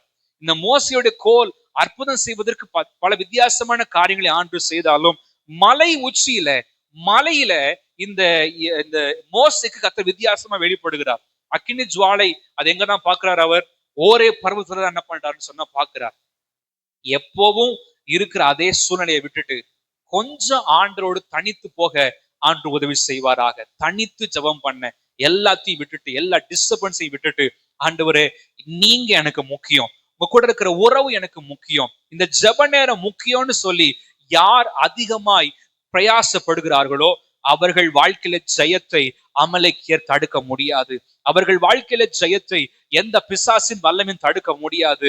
ஏனென்றால் ஜெபிக்கிற பிள்ளைகள் வாழ்க்கையில செயல்படுவது மனிதர்கள் அல்ல, தேவனை இறங்கி செயல்பட ஆரம்பிக்கிறார். நம்ம ஒரு நாள் செயல்பட தேவையே இல்லை. கர்த்தர் இறங்கி எல்லாவற்றையும் செயல்படுத்த வல்லவராக அவர் இருக்கிறார். யாத்திராகமம் 3:12 வாசிக்கும் போது ஆண்டவர் மலையில ஆராதனை செய்வீங்கன்னு தான் சொல்றார். மலையில ஆராதனை என்பது எல்லாத்தையும் விட்டுட்டு எனக்கு தான் முக்கியத்துவம் தர வருவீங்க அப்படின்னு கர்த்தர் சொல்லுகிறார். மலை என்பது அவ்வளவு முக்கியமானது. இன்னைக்கு மலையில தான் நிறைய விதமான தவறான காரியங்கள் நடக்கிறத நம்மளால பார்க்க முடியுது. கீழே நமக்கு தெரியும், நிறைய விஷயங்கள் தெரியல. ஆனா நிறைய விஷயங்கள், நிறைய புள்ளி சூன்ய வல்லமைகள், மந்திரவாதங்கள், நிறைய விதமான தவறான காரியங்கள் எல்லாம் எங்க நடக்குதுன்னு அதிகமா மலையில நடக்குது. ஏன்னா மலையில போகும்போது எந்த டிஸ்டர்பன்ஸும் இல்லாம நல்ல தனியா வந்து அவங்க என்ன பண்றாங்க, அதிகமான நேரங்கள் மந்திரங்களை செலவு பண்றாங்க, தந்திரங்களை செலவு பண்றாங்க. அவங்க நிறைய விதமான காரியங்களையும் செய்யறாங்க மலையில இருந்து. அந்த மலைக்கு நம்ம போக முடியாது ஒவ்வொரு நாளும். ஆனா நம்முடைய வீட்டுல இருக்கிற மலைக்கு நம்ம போக கர்த்தர் கிருபை தருவாராக. போன் ஆஃப் பண்ற இடம் தான் நமக்கான மலை. நம்முடைய வீட்டுல எந்த நேரத்துல போன் ஆஃப் பண்றோமோ அந்த நேரத்துல நம்ம மலையின் அனுபவத்துக்கு நேரம் என்ன பண்ணிடுறோம்னு சொன்னா வந்துடுறோம். கர்த்தர் நம்ம கிருபை தருவாராக. தேவனுடைய நாம மகிமைப்படும். இன்னைக்கு போன் இல்லாம வாழ முடியல, கேட்ஜெட்ஸ் இல்லாம வாழ முடியல நிலைமைக்கு நம்ம வந்துட்டோம். ஆனா இந்த நேரத்திலையும் நம்மளால மலை உச்சிக்கும் போக முடியும். அந்த ஆண்டவர் தான் இன்றைக்கும் நம்மோடு கூட இருக்கிறார் அப்படின்னு நாம மகிமைப்படுவதாக. இந்த மோசே மட்டும்தான் மலையில ஏறினான்னு கேட்டா இல்ல, ஆண்டு இயேசு கிறிஸ்து எங்கதான் போயிருக்கிறாரு, மலைக்கு தான் அவர் போயிருக்கிறார். வாசிக்கலாம், மத்தேயு 14:23 வாசிக்கலாம். மத்தேயு 14:23. அவர் ஜனங்களை அனுப்பிவிட்ட பின்பு தனித்து ஜெபம் பண்ண ஒரு மலையின் மேல் ஏறி சாயங்காலமான போது அங்கே தனிமையாய் இருந்தார். இவர் இயேசு கிறிஸ்து தெய்வம் தான். ஆனா அவர் என்ன பண்றாரு, தனிமையா இருக்கணும்ன்றதுக்காக அவர் தனியா மலை மேல என்ன பண்றாருன்னா ஏறி போகிறத நம்ம பாக்குறோம். இயேசு கிறிஸ்துவுக்கே தனி ஜெபம் அவசியம்னு சொன்னா நம்ம ஒவ்வொருத்தருக்கும் தனி ஜெபம் என்பது மிக மிக அவசியம். அவரு தனித்து ஜெபம் பண்ணணும்னே என்ன பண்றாராம், மலை மேல அவர் ஏறுகிறத நம்ம பாக்குறோம். ஆண்டவர் நமக்கு உதவி செய்வாராக. இந்த மலையில ஏறும் போதுதான் வாழ்க்கைகள் மறுரூபமாக முடியும். மலையில தனித்து உட்காரும் போது தேவ சமூகத்துல ஆண்டவரே நான் என்ன மாற்றிக்கொள்ளணும், இன்னும் அதிகமா தேவன் இடத்துல என்ன எதிர்பார்க்கிறீர் என்பதை தனித்து உட்கார்ந்து ஜெபம் பண்ணும் போது நிச்சயமா கர்த்தர் வெளிப்படுத்துகிறார், நம்ம கூட பேசுறார். மத்தவங்க பேசி திருத்துறதுக்கும் ஆண்டவரே நேரா பேசி திருத்துறதுக்கும் வித்தியாசம் இருக்கிறது. தனியா உட்காரும் போது என் மகனை நீ பண்றது சரியில்லைப்பா, இப்படி பண்ணக்கூடாது அப்படின்னு சொல்லி கர்த்தர் நம்மோடு கூட பேசுகிறார். ஒரு தேவ மனுஷன் எப்படியாக சொன்னார், அவருடைய வாழ்க்கையில அவங்க ஏதோ ஒரு மனஸ்தாபத்துல என்ன பண்ணிட்டாராம், இன்னொரு மனுஷனை பார்த்து ஒரு மாதிரி பார்த்துட்டாராம். அதாவது கொஞ்சம் கோபமா ஒரு இலக்காரமான பார்வை என்ன பண்ணிட்டாருன்னு சொன்னா பார்த்துட்டாராம். அது ஜபத்துல உட்கார்ந்து இருக்காராம். ஆண்டவர் கேட்டாராம், நீ ஏன் அப்படி பார்த்த அப்படின்னு ஆண்டவர் கேட்டார். அந்த தேவ மனுஷனுடைய வாழ்க்கையில அவனுடைய சமூகத்துல ஒப்பு கொடுத்தாராம். ஆண்டவர் இப்படி பார்க்க மாட்டேன் ஆண்டவரே அப்படின்னு சொல்லி. தேவன் நம்ம வாழ்க்கையில சின்ன சின்ன அசைவுகளையும் அவர் கண்ட்ரோல் பண்ண விரும்புகிறார். இது எங்க தெரியுமா மாறும், தேவ சமூகத்திற்கு மலை உச்சிக்கு நாம் தனியாய் போகும்போது இது மாற ஆரம்பிக்கும். இந்த மோசேயுடைய முகம் எங்க போய் பிரகாசித்தது, மலைக்கு போயிட்டு கீழே வரும்போதுதான். மத்தவங்க பார்க்க முடியல, பார்க்க முடியாத அளவுக்கு முகமானது மறுரூபமானது. இயேசுவும் இங்கதான் மறுரூபம் ஆகிறாருன்னு பார்த்தா மலையில தான் மறுரூபம் ஆகிறார். வாழ்க்கைகள் மாறணும், நான் நிறைய விஷயங்கள் மாத்தணும்னு நினைக்கிறேன், மாத்த முடியல. என் வாழ்க்கையில ஏதாவது ஸ்டெப் எடுத்து வைக்கணும்னு நினைக்கிறேன், முடியல. நான் என்னதான் போராடினாலும் நடக்க மாட்டுதுன்னு சொன்னா நம்ம செய்ய வேண்டியது மலை உச்சிக்கு நம்ம போகணும். எல்லாம் மாற முடியாத பழக்கங்கள் மலை உச்சியில நிச்சயமாய் மாறும். கர்த்தர் நம்ம வாழ்க்கையில மாற்றத்தை தரணும்னு சொன்னா தனி ஜபமானது நமக்கு அவசியம். ஜபமானது முக்கியம். ரெண்டாவது, அதுலயும் தனித்து ஜபம் பண்ணுகிற அனுபவம் மிக மிக முக்கியம். மூன்றாவதாக அதே 17ஆம் அதிகாரம்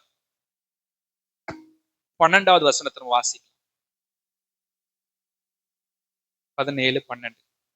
மோசேயின் கைகள் அசந்து போயிற்று. அப்போது அவர்கள் ஒரு கல்லை கொண்டு வந்து அவன் கீழே வைத்தார்கள், அதன் மேல் உட்கார்ந்தான். ஆரோனும் ஊரும் ஒருவரும் ஒரு பக்கத்தில் ஒருவர் மறுபக்கத்தில் இருந்து அவன் கைகளை தாங்கினார்கள். இவ்விதமாய் அவன் கைகள் சூரியன் அஸ்தமிக்கும் வரையும் ஒரே நிலையாய் இருந்தது. அசந்து போயிற்று. எவ்வளவு நேரம் கையை பிடிச்சிட்டே இருக்கிறது, இப்படியே நமக்கே நம்ம ஆராதிக்கும் போது கொஞ்ச நேரம் கை வச்சுட்டு இருந்தாலே வலிக்க ஆரம்பிச்சிருது நமக்கு. அந்த கை கீழே போட்டுக்கிறோம், கொஞ்சம் ரிலாக்ஸ் பண்ணிட்டு மறுபடியும் என்ன பண்றோம்னா உயர்த்தி தேவனை ஆராதிக்கிறோம்.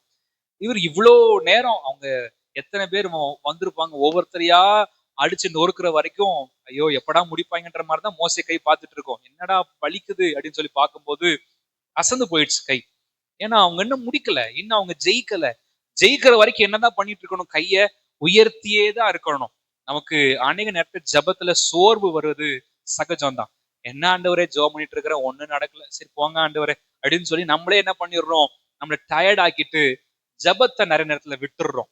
ஆனா எங்க இந்த இந்த வசனத்துல வாசிக்கும் போது சூரியன் அஸ்தமிக்கும் வரைக்கும் ஒரே நிலையாய் இருந்தது என்று சொல்லி பார்க்கிறோம். ஜெயம் வரணும்னு சொன்னா ஜெபம் ஒரே நிலையாய் இருக்க வேண்டும். ஜெபம் ஒரே நிலையில இல்லைன்னு சொன்னா நம்ம ஒரு நாளும் ஜெயத்தை பெறவே முடியாது. அசதியாயிராமல் ஜாக்கிரதையா இருக்கதான் கர்த்தர் நம்மிடத்துல எதிர்பார்க்கிறார். அசதியாய் நாம் இராதபடி ஜெபத்திலே அதிகமாய் காத்திருக்க கர்த்தர் கிருபை தருவாராக. சோர்ந்து போகக்கூடாது. சோர்வுகள் வருமா? வரும். பிரச்சனைகள் வருமா? வரும். ஆண்டவரை தேடுறேன், எனக்கு ஏன் இந்த கஷ்டம் கேட்டா வரும். உலகத்துல இருக்கிற மனுஷரை விட தேவன் ஆராதிக்கிற பிள்ளைகளுக்கு கொஞ்சம் அதிகமா தான் வரும்.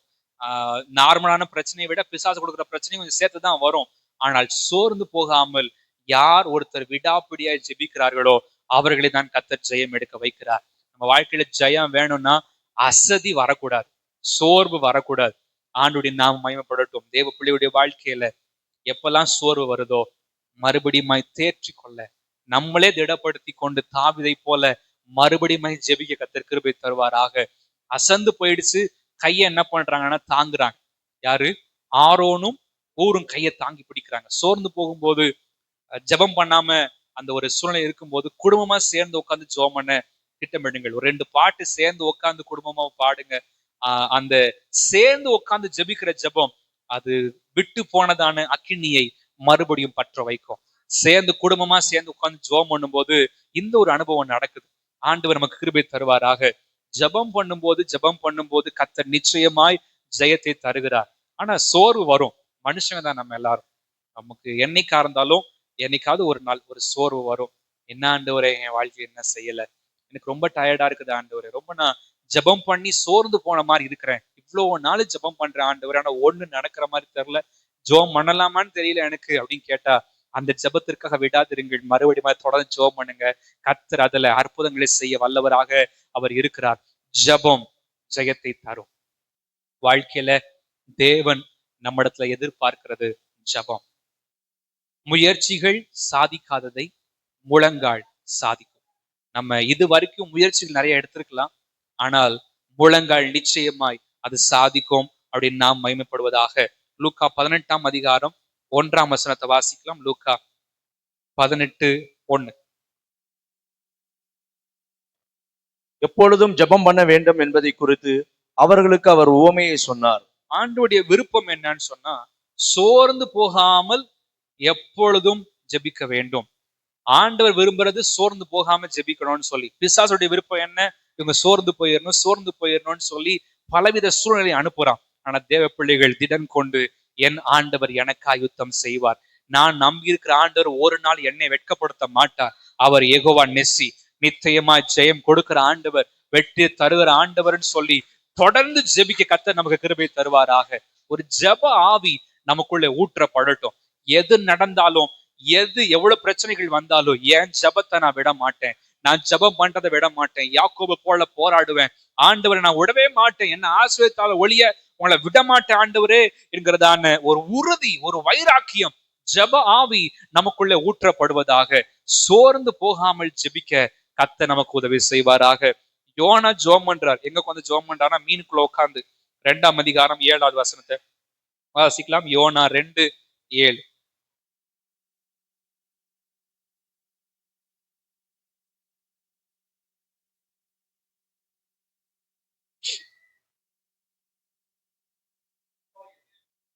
போகையில் கர்த்தரை நினைத்தேன், அப்பொழுது என் விண்ணப்பம் உமது பரிசுத்த ஆலயத்தில் உம்மிடத்தில் வந்து சேர்ந்தது.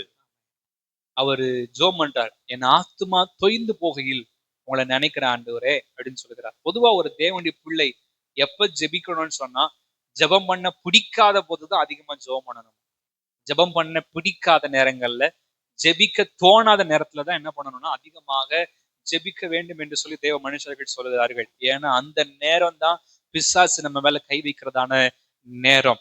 இது ஜெபம் பண்ற டைம் இல்ல, ஆனால் ஆண்டவர் உணர்த்துவார், நிச்சயமா உணர்த்துவார். ஜெபிக்க வைக்கும் போது இதற்காக ஜெபம் பண்ணணும், இந்த காரியத்துக்காக ஜெபம் பண்ணணும். இப்போ கொஞ்சம் துதிக்க ஆரம்பி, அந்நிய பாஷையை பேச ஆரம்பி, என் கூட இந்த மாதிரி நேரம் செலவிட ஆரம்பி, தனியா வந்து உட்காரு என் கூட அப்படின்னு ஆண்டு பேசும்போது உடனே ஒபே பண்ணி தனியா போயிடணும். இல்ல எங்க இருந்தாலும் ஜெப சிந்தைக்குள்ள இந்த யோனா சொல்றது போல நினைக்க ஆரம்பிச்சோம். கத்த நினைக்க ஆரம்பிக்கும் போது நிச்சயமா கத்த ஜெயத்தை அவர் தருகிற தெய்வமாக இருக்கிறார் அப்படின்னு நாம மகிமைப்படுவதாக. எபிரேயர் 12ஆம் அதிகாரம் 1-3 வரைக்கும் வாசிக்கலாம். எபிரேயர் 12, 1-3. போன்ற இத்தனை திரளான சாட்சிகள் நம்மை சூழ்ந்து கொண்டிருக்க, பாரமான யாவற்றையும் நம்மை சுற்றி நெருங்கி நிற்கிற பாவத்தையும் தள்ளிவிட்டு, விசுவாசத்தை துவக்குகிறவரும் முடிக்கிறவருமாய் இருக்கிற இயேசுவை நோக்கி நமக்கு நியமித்திருக்கிற ஓட்டத்தில் பொறுமையோடு ஓடக்கடவோம். அவர் நமக்கு முன் வைத்திருக்கிற சந்தோஷத்தின் பொருட்டு அவமானத்தை எண்ணாமல் சிலுவையை சகித்து தேவனுடைய சிங்காசனத்தின் வலது பாரசத்தில் வீட்டிருக்கிறார். ஆகையால் நீங்கள் இளைப்புள்ளவர்களாய் உங்கள் ஆத்துமாக்களில் சோர்ந்து போகாதபடி தமக்கு விரோதமாய் பாவிகளால் செய்யப்பட்ட இவ்விதமான விபரீதங்களை சகித்த அவரையே நினைத்துக் கொள்ளுங்கள். இவ்விதமான விபரீதங்களை சகித்த அவரையே நினைத்துக் கொள்ளுங்கள். பாடுபட்டிருக்கிறார்.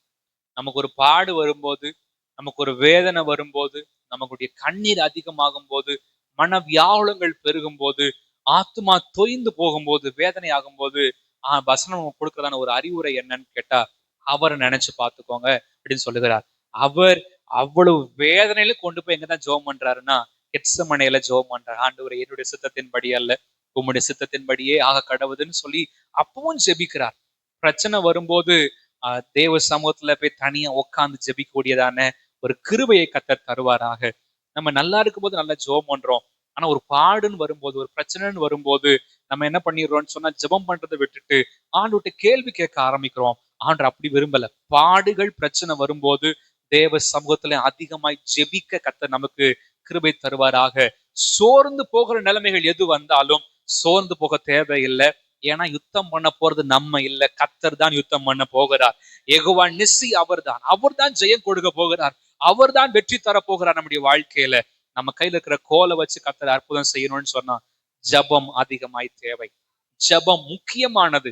ஜெபம் இல்லாம தேவன் ஜெயத்தை தரவே முடியாது. யெகோவா நிசியா கர்த்தர் செயல்படணும்னு சொன்னா நம்முடைய வாழ்க்கை தனித்து போகிற அனுபவம் நமக்கு அதிகமாய் தேவை. மலை உச்சிக்கு போகிற அனுபவம் நமக்கு தேவை. ஏன்னா இங்கதான் கர்த்தர் மறுரூபமாய் மாற்றுகிறார். நம்முடைய கோல் எல்லாமே தேவ கோலாய் மாறுகிறது எங்கன்னு சொன்னா இந்த மலையில தான் மாற்றப்படுகிறது. தேவ சமூகத்தை தனியா உட்கார்ந்து, ஆண்டவரே எனக்கு கொடுத்திருக்கிற கிருபைகள், தாளந்துகள், நீங்க கொடுத்திருக்கிற பொறுப்புகள், வேலைகள், அதிகாரங்கள் எல்லாவற்றையும் உங்க கரத்துல ஒப்பு கொடுக்குறேன்னு சொன்னா, இதை எப்படி மாத்தணும், என்னென்னத்தையும் மாற்றம் கொண்டு வரணும், எப்படியெல்லாம் மறுரூபப்படுத்தணும்ன்றத கர்த்தர் அவர் கொண்டு வந்து மாற்றத்தை தருகிற வல்லவராக இருக்கிறார். சோர்வு வரும் தான், அசதி வரும் தான், பலவீனம் வரும் தான். ஆனா தேவ சமூகத்துல தொடர்ந்து விடாப்பிடியாய், ஆண்டவரே கிருபை தாரும், கிருபை தாரும், கிருபை தாரும் என்று சொல்லி தொடர்ந்து ஜெபித்து ஜெயம் பெற கர்த்தர் கிருபை தருவாராக. ஆண்டவராக இயேசு கிறிஸ்துவுக்கே ஜெபம் அவசியமாய் இருக்குமானால், அவர் படைத்த பிள்ளைகள், அவர் ரத்தத்தினால சம்பாதித்த நமக்கு ஜெபம் அவ்வளவு அவசியம், அவ்வளவு அவசியம். ஜெபம் இல்லாமல் ஜெயத்தை பெற முடியாது. ஜெபம் இல்லாம யெகோவா நிசி என்கிற பேனரை நம்ம வாழ்க்கையில வைக்க முடியாது. கண்ணீரோடு விதைக்கிறவர்கள் தான் கெம்பீரத்தோடு அடுக்கிறார்கள். நம்முடைய வாழ்க்கையில தேவ சமூகத்துல எவ்வளவு நேரம் ஜெபத்துல காத்திருக்கிறோமோ அதற்கான பலனை நிச்சயமாய் அவர் தருகிறார். அழுது கொண்டே போகிறான், ஆனா திரும்பி வரும்போது எப்படிதான் வருகிறான்னு சொன்னா கெம்பீரத்தோடு மகிழ்ச்சியோடு கர்த்தர் வர வைக்கிறார். நம்ம ஒரு நாள் மகிழ்ச்சி ஆகணும்னு சொன்னா இன்னைக்கு நம்முடைய கண்ணீர் ஆனது தேவ சமூகத்துல ஊற்றப்பட வேண்டும். ஆண்டு கிருபை தருவாராக. அடையாளத்தை பார்க்கணும்னு சொன்னா ஜெபம் இல்லாம அடையாளத்தை பார்க்க முடியாது. தேவன் நம்மளை கொண்டு அடையாளங்கள் செய்யணும்னு சொன்னா தேவையானது ஜெபம். ஜெபம் பண்ணுவோம். ஆண்டவரே, ஜெப ஆவியனில் ஊற்றும் ஆண்டவரே. யெகோவா நிசி எனக்காய் ஜெயம் தருகிற தெய்வம், என் வாழ்க்கையில ஜெயத்தை தருகிற ஆண்டவர், நீர் ஒரு நாளும் எங்களை வெட்கப்படுத்த மாட்டீர். எங்கள் வாழ்க்கையில ஜெயத்தை தருவீர். ஆனால் தேவை எங்கள் வாழ்க்கையில ஜெபம் ஆண்டவரே. இன்னும் அதிகமாய் ஜெபிக்கணும் ஆண்டவரே. நாங்கள் உபவாசித்து ஜெபிக்கணும், இரவு ஜெபிக்கணும் ஆண்டவரே, சங்கிலியா தொடர்ந்து ஜெபிக்கணும் கர்த்தாவே. ஜெப ஆவியை கர்த்தர் எங்களுக்கு தருவீராக. இரு இடத்துல நம்ம எழுந்து நின்று ஜெபம் பண்ணலாமா கொஞ்ச நேரம்? ஆண்டவரே, அந்த ஜெப ஆவியை கர்த்தர் தாரும். ஜெபம் இல்லாம ஜெயம் பெற முடியாது. இதுவரைக்கும் இருந்த ஜெப நேரங்கள் இன்றிலிருந்து அதிகமாவதாக. ஆண்டவரே, ஏற்கனவே வந்திருக்கான ஜெப நேரங்களை கர்த்தர் இன்னும் அதிகமாக எங்களுக்கு தாரும் கர்த்தாவே. எங்கள் ஜெபங்கள் எல்லாம் நிச்சயமாய் பதிலாய் மாறும். ஜபத்தை தடுக்கிற எல்லா நிகழ்வுகள், எல்லா விதமான பிரச்சனைகள், சோர்வுகளை கர்த்தருடைய ஆவியானவர் இப்பொழுதே விலைக்கு போட ஜெபம் பண்றோம். கர்த்தாவே, ஜபம் பண்றதுக்கு ஒரு ஜபம் அவசியமா இருக்கிறது. ஆண்டவரே, ஜபங்கள் எங்கள் வாழ்க்கையில தடைபடாதபடி கர்த்தர் காத்துக்கொள்ளும். ஜோமன் ஆரம்பிச்சிரோம். ஆண்டவரே, எங்கள் வாழ்க்கையில தேவனுடைய கிருபைகள் வேணும். ஜப ஆவி எங்களை ஊற்றப்படணும். ஆண்டவரே, எங்க கோல் அது ஜெயிக்கணும்னா, எங்க கோல் அடையாளங்களை செய்யணும்னு சொன்னா அது ஜபத்துல போய் வரணும்ப்பா. கத்தர் கிருபை தாரோம். கிருபை தரும்படியாய் நாங்கள் செபிக்கிறோம். எங்களுக்காக கத்தர் யுத்தம் செய்ய ஆயத்தமா இருக்கிறீர். ஆண்டவரே அப்பா, யுத்தம் செய்ய ஆயத்தமா இருக்கிறீர். எங்கள் மூலமாய் கத்தர் அடையாளங்களை செய்ய ஆயத்தமா இருக்கிறீர். ஆண்டவர், நீங்க ஆச்சரியமான காரியத்தை செய்ய ஆயத்தமா இருக்கிறீர். எங்க ஜபங்கள் அதிகமா இருவதாக. எங்க ஜப நேரங்கள் அதிகமாகட்டும். குவாலிட்டியான நேரங்களை, தரமான நேரங்களை தேவனுக்கு நாங்கள் கொடுக்க கத்தர் கிருபை தாரும். ஆண்டவரே, ஜெபிக்க ஜெபிக்க அற்புதத்தை கத்தர் செய்கிறீர். ஜெபிக்க ஜெபிக்க அமலேக்கியர்கள் விழுந்து போகிறார்கள். ஜெபிக்க ஜெபிக்க தேவ பிள்ளைகளாகிய நாங்கள் ஜெயிக்கிறோம். ஆண்டவரே, எங்கள் தனிப்பட்ட வாழ்க்கையில, எங்கள் குடும்பங்களில, எங்கள் திருச்சபையில ஜபம் அதிகமாகட்டும். ஜப ஆவியை ஊற்றும். ஆண்டவரே, வலது கரத்தை உயர்த்தி ஜெபம் பண்ணுவோம். ஆண்டவரே, எங்களுக்குள்ள ஜப ஆவியை இன்னும் அதிகமாய் ஊற்றும். ஆண்டவர், ஜபம் நீ பண்ணது போதும்பா, போப்பா அப்படின்னு சொல்ல மாட்டார். எவ்வளவு நேரம் தேவ சமூகத்துல காத்திருந்தாலும் அவர் கேட்டுக்கொண்டே இருக்கிறதான ஆண்டவர். ஆண்டவர் கிருபை தருவாராக. கொஞ்ச நேரம் தேவ சமூகத்தில் செலவிட வாய்ப்பு கிடைச்சாலும் அந்த நேரம் குவாலிட்டியாய் மாறுவதாக.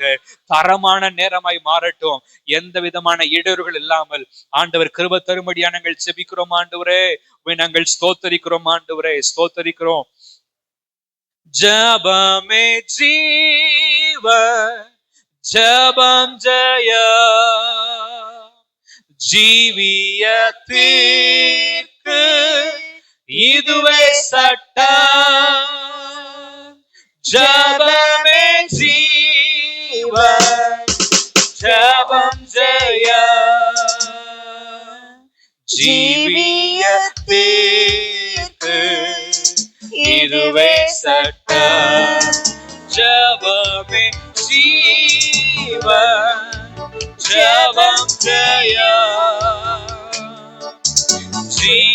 ஜீவியத்திற்கு இதுவே சட்டம்.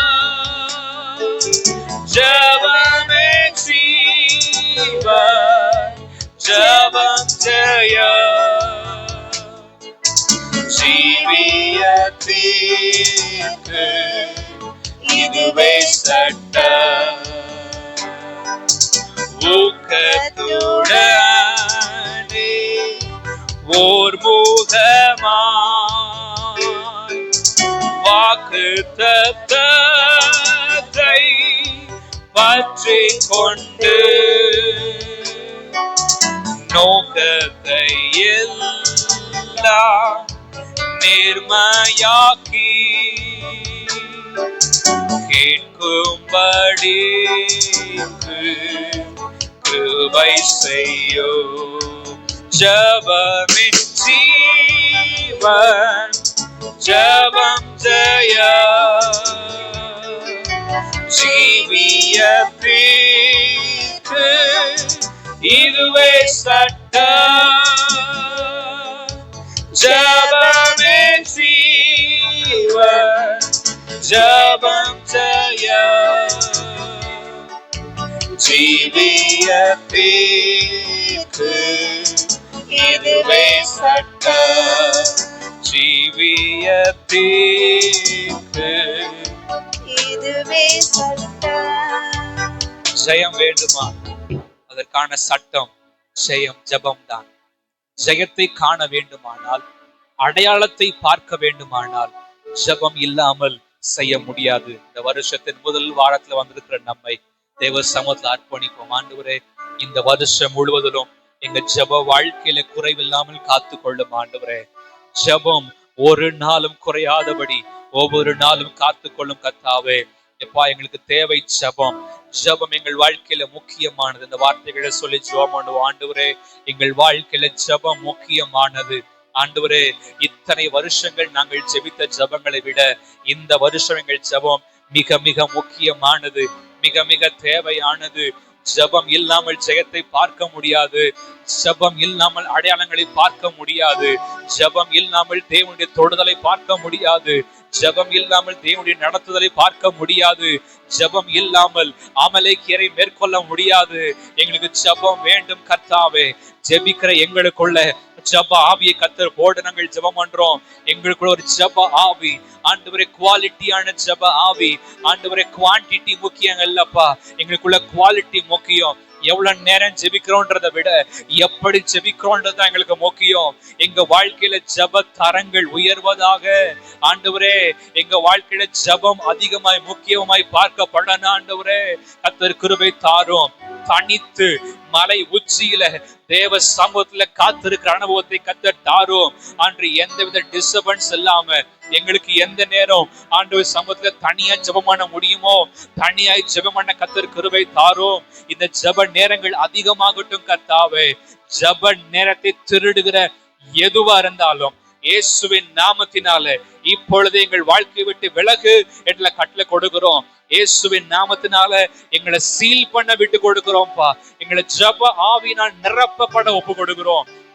கர்த்தர் கிருபை தாரும், கிருபை தாரும் ஆண்டவரே. நாங்க மனுஷங்க தான் ஆண்டவரே, அநேகத்துல சோர்ந்து போயிடுறோம். என்ன ஆண்டவர் ஜெபத்துக்கு பதில் தரல, ஏன் என் வாழ்க்கைன்னு அடையாளம் செய்யல, சொல்றாரு ஆண்டு செய்ய மாட்டாருன்னு சொல்லி சோர்ந்து போயிடுறோம் ஆண்டவரே. கர்த்தர் கிருபை தாரும். சோர்ந்து போகாமல் எப்பவும் ஜெபம் பண்ணணும்னு சொல்லி கர்த்தர் விரும்புறீங்க. இடைவிடாமல் ஜெபிக்கணும்னு விரும்புறீங்க ஆண்டவரே. ஒருவேளை சோர்வோடு கூட வந்திருப்பீர்கள், ஆனால் கர்த்தர் உங்கள் வாழ்க்கையில ஒரு வெற்றியை தர விரும்புகிறார். ஆண்டவர் இந்த எல்லா சோர்வையும் நீக்கி ஒரு புது பலனை தருவாராக, புது ஜீவனை கர்த்தர் தருவாராக. ஆண்டவரே, எங்கள் சோர்வுகள் எல்லாம் கர்த்தர் மாற்றி போடும். எங்கள் சோர்வுகள் எல்லாம் கர்த்தர் மாற்றி போடும்படியாய் ஜெபம் பண்றோம்.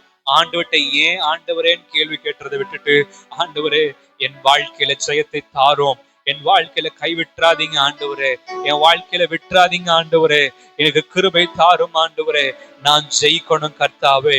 இந்த வருஷம் 31 வரும்போது யெகோவா நிசி எங்கள் வாழ்க்கையில அற்புதங்களை செஞ்சிருக்கிறார். யெகோவா நிசி எங்க வாழ்க்கையில நாங்க நம்ப முடியாத அடையாளங்களை செஞ்சிருக்கிறார்.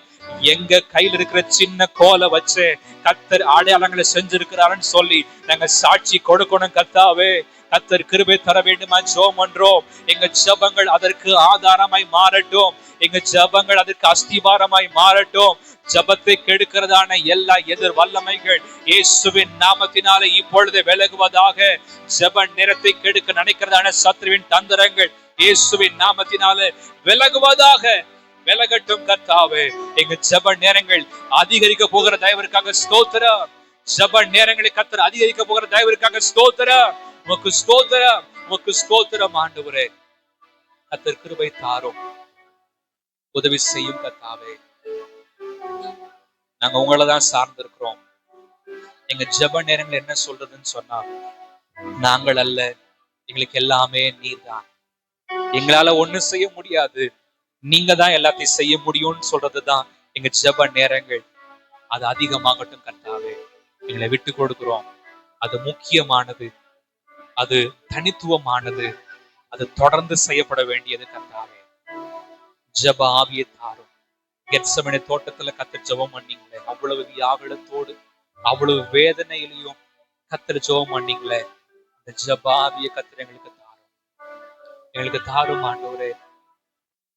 அந்த ஜெபம் எங்களுக்காக ஆண்டவரே, என் சித்தம் அல்ல உங்களுடைய சித்தமாக கடவுது என்று சொல்லி ஜெபம் பண்ணீங்களே, அந்த ஜெப நேரம் எங்களுக்காக. அன்னைக்கு நீங்க அந்த ஜெபத்தை பண்ணதுனாலதான் இன்னைக்கு நாங்க ஜெபம் பண்ணி எல்லாத்தையும் பெற்றுக் கொள்கிறோம் ஆண்டவரே. நீங்க நினைச்சிருந்த அந்த நேரத்திலேயே போயிருக்கலாம்ப்பா, அந்த சிலுவை மரணத்துக்குள்ள போகாம நீங்க போயிருக்கலாம். ஆனா எங்களுக்காக எல்லாவற்றையும் சகித்தீர். அந்த நேரத்துல நீங்க ஜெபம் பண்ணது எங்களுக்காக கர்த்தாவே. எங்க மேல எவ்வளவு அன்பு, எங்க மேல எவ்வளவு ஆச்சரியமான நேசம். நாங்க ஜெயிக்கணும் என்றதுக்காக, நாங்க யெகோவா நிசி என்று துதித்து பாடணும்ன்றதுக்காக உங்க வெற்றி எல்லாத்தையும் திறந்துட்டீங்களே ஆண்டவரே. நீங்க நினைச்சிருந்த அந்த சிலுவையில போகாமையே ஜெயம் கொடுத்திருக்கலாம். ஆனா எங்களுக்காக எல்லாவற்றையும் சகித்தீரே. எல்லாவற்றையும் கர்த்தர் சகித்தீரே. நாங்கள் ஆராதிக்கிறோம் கர்த்தாவே. உங்க சமூகத்துல அர்ப்பணிக்கிறோம்ப்பா. அந்த ஜெப ஆவி எங்களையும் பற்றி பிடிப்பதாக. ஒரு நிமிஷம் கரங்களை உயர்த்தி ஜெபம் பண்ணும். ஆண்டவரே, எங்களை பரிசுத்தப்படுத்துங்க ஆண்டவரே. இந்த ஆண்டவரே முதல் திருவிருந்துல நாங்க பங்கெடுக்க இருக்கிறோம். இந்த வருஷத்துல முதல் வாரத்துல பங்கெடுக்க இருக்கிறோம்ப்பா. எங்களை கர்த்தர் பரிசுத்தப்படுத்தும் ஆண்டவரே. எங்களை பரிசுத்தப்படுத்தும் ஆண்டவரே. எங்களை கர்த்தர் கிருபையாய் கிருபையாய் கிருபையாய் பரிசுத்தப்படுத்த ஜெபம் பண்ணுகிறோம். நீர் ஜெபம் பண்ணினதுனால இன்னைக்கு நாங்க ஜெயத்தோடு வாழ்கிறோம் கர்த்தாவே. நாங்கள் ஜெபம் பண்ணும்போது கர்த்தர் நிச்சயமா எங்கள் வாழ்க்கையில ஜெயத்தை தருவீர் ஆண்டவரே. வேற எதையோ வைத்தல்ல, எங்கள் கையில் இருக்கிற கோலை வைத்து நிச்சயமாய் கர்த்தர் அடையாளங்களை செய்ய போகிற மேலான தயவிற்காக உமக்கு நாங்கள் நன்றி சொல்லுகிறோம் கர்த்தாவே. நன்றி சொல்லுகிறோம் கர்த்தாவே. நன்றி ஆண்டவரே. ஜெப நேரங்கள் அதிகமாகிற தயவிற்காக ஸ்தோத்திரம். ஜெபத்தை கெடுக்கிறதான எல்லா விதமான எதிர் வல்லமைகளையும் கர்த்தர் நீர் குலைத்து போட்டதுக்காக நன்றி சொல்லுகிறோம். எங்கள் வாழ்க்கையில ஜெயத்தை கர்த்தர் தர போகிறதுக்காக நன்றி. தொடர்ந்து நீரே நடத்தும், காத்துக்கொள்ளும். இயேசுவின் நாமத்தில் ஜெபிக்கிறோம் நல்ல பிதாவே.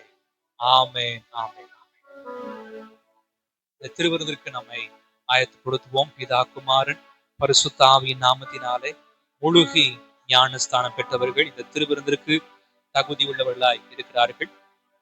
மற்றவர்கள் ஜெப சிந்தையோடு நீங்கள் பின்பகுதியில காத்திருக்கும்படியாக அன்போடு கூட கேட்டுக்கொள்கிறோம். ஆண்டுடைய நாமம் மகிமைப்படுவதாக.